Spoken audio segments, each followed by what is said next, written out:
పొందుతాడు. పరీక్షిత్తు మహారాజు తర్వాత పాండవుల రాజ్యాన్ని ఆయన కుమారుడు జనమేజయుడు పరిపాలించాడు. ఈయనే తన తండ్రి మరణానికి కారణమైన సర్పాలు ఈ భూమి మీద ఉండడానికి వీలులేదని, సర్పజాతిని పూర్తిగా నాశనం చేయాలన్న పగతో సర్పయాగాన్ని చేశాడు. ఒక పెద్ద యాగశాలను ఏర్పాటు చేసి మంత్రాలతో యజ్ఞగుండంలో నెయ్యిని పోస్తూ అగ్నికి స్వాహ అని చెప్పిన ప్రతిసారి సర్పాలు వాటంతటవే వచ్చి ఆ యజ్ఞగుండంలో ఉన్న అగ్నిలో పడి మరణిస్తాయి. అంతటి శక్తివంతమైన యజ్ఞాలు చేశాడు.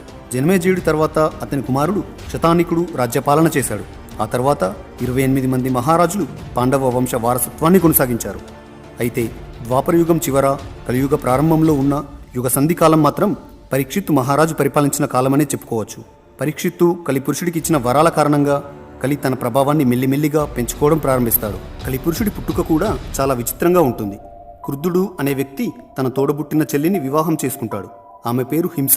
ఈ క్రుద్ధుడు హింస అనే అన్నా చెల్లెళ్లకు పుట్టిన సంతానమే కలి